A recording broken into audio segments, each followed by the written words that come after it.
دعوت اسلام تیری دھوم مچی ہو.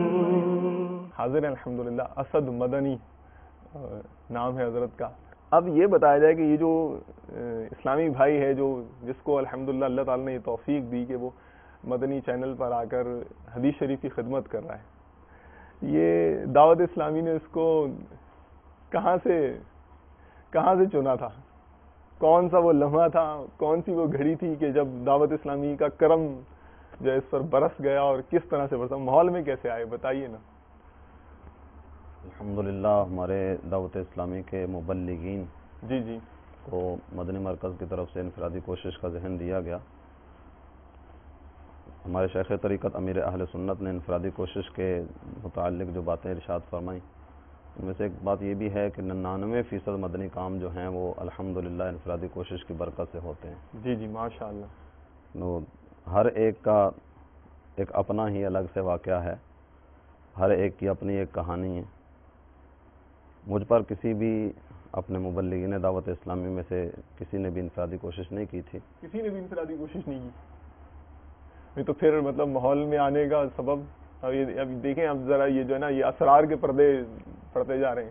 خیر بتائیے ارشاد. میں ایک رات اس طرح ہوا تھا, یہ 1992 کی ایک رات تھی. اس میں خواب میں مسجد میں حاضر ہوا. مسجد میں نے ایک شخصیت کو دیکھا, ایک وجیح چہرے والی شخصیت تھی. وہ مسجد کے محراب کے قریب ممبر پڑا ہوا تھا اور ممبر کے ساتھ ٹیک لگا کے بیٹھے ہوئے تھے. اللہ اللہ. وہی اکیلے ہی تھے مسجد میں, ساری مسجد خالی تھی. میں نے آگے بڑھ کر سلام عرض کیا, انہوں نے سلام کا جواب دیا. اور نماز کا ارادہ تھا, لیکن ان کی شخصیت میں اتنی کشش تھی کہ وہ شخصیت دیکھ کر تو میں ان کے پاس بیٹھ گیا. سبحان اللہ. تو ان کی طرف سے ہی پھر گفتگو کا آغاز ہوا. بھائی ابھی تجسس ہو رہا ہے شخصیت کون تھی. خیر بہرحال کلام جاری رکھیں. 28 اگست 1992. 28 اگست 1992. ٹھیک ہے. اس میں دعوت اسلامی کا ایک روزہ سنتوں بھرا اجتماع. اس وقت ایک روزہ اجتماعات کا بھی انداز یہ تھا کہ وہ عشاء کی نماز کے بعد اجتماعات ہوتے, اور امیر اہل سنت آپ کا یہ الحمدللہ شروع سے ہے بہت ہی زیادہ آپ نے اسفار فرمائے دعوت اسلامی کے اس پیغام کو دنیا بھر میں پہنچانے کے لیے. الحمدللہ ہمارے شیخ طریقت امیر اہل سنت نے بہت ہی زیادہ مشقتیں جھیلی. آپ کی تشریف آوری تھی 28 اگست 1992 کو گجرات شہر میں, اور عشاء کی نماز کے بعد یہ اجتماع تھا. جب اس شخصیت سے ملاقات ہوئی تو انہوں نے مجھے اجتماع کی دعوت دی اور ساتھ مجھ سے ارادہ بھی کروایا کہ آپ تشریف وہاں حاضر ہوں گے اجتماع میں. تو میں نے حاضری کی نیت کر لی. تو اب یہ تو مطلب ارشاد فرمائیں کہ وہ جو آپ نے یہ تو ساری بات سمجھ میں آ گئی, لیکن یہ اسفار کیا تھا؟ اسفار فرمائے نا امیر اہل سنت. اسفار یہ سفر کی جمع ہے. اچھا سفر, یعنی کہ ماشاءاللہ بہت لمبے سفر آپ نے ارشاد فرمائے تھے. جی. تو ایک تو اجتماع کی دعوت اس شخصیت کی طرف سے ملی. میرا شروع سے اس وقت سے یہ ذہن تھا بیعت کے حوالے سے کہ مجھے کہیں کسی پیر کامل کے ہاتھ میں ہاتھ دینا چاہیے اور کسی سلسلے میں مرید ہونا چاہیے. اور غوث اعظم رضی اللہ تعالیٰ عنہ سے کچھ محبت, عقیدت, الفت اس طرح کی تھی کہ سلسلہ عالیہ قادریہ اس کا ذہن تو بن چکا تھا کہ قادری سلسلے میں ہی مرید ہونا ہے. اللہ اللہ. وہ شخصیت انہوں نے مجھے دعوت بھی دی کہ اجتماع میں بھی آنا اور وہیں بیعت بھی ہو جانا. اچھا. اس کے بعد پھر انتظار رہا کہ وہ تاریخ کب آئے اور کب اجتماع ہو اور اجتماع میں حاضری ہو. وہ سفر اس رات خواب میں ہی چونکہ ایک رہنمائی مل چکی تھی کہ وہیں بیعت بھی ہو جانا, اجتماع میں حاضری کا بھی حکم مل چکا تھا. مطلب بزرگوں نے وہ بزرگ شخصیت نے یہ کہہ دیا تھا کہ وہیں مرید بھی ہو جانا. جی. اچھا جی ٹھیک ہے.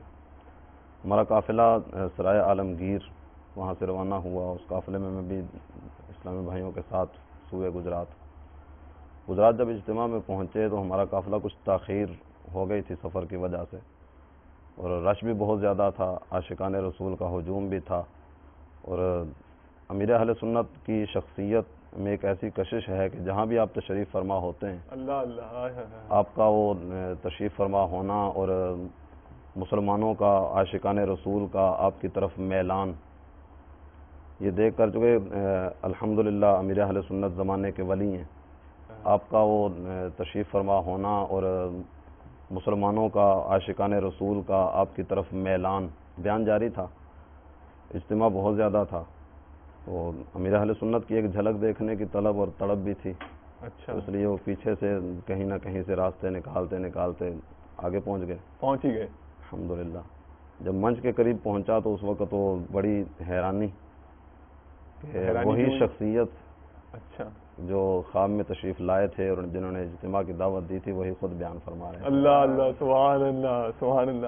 بھائی اب دیکھ لیجئے دعوت اسلامی کے مبلغین کو تو کتنا زیادہ ایفیشینٹ ہو جانا چاہیے کہ ہمارے جو امیر ہیں بانی دعوت اسلامی وہ تو لوگوں کے خوابوں میں جا کر بھی انفرادی کوششیں کر رہے ہیں. ماشاء اللہ ماشاء اللہ.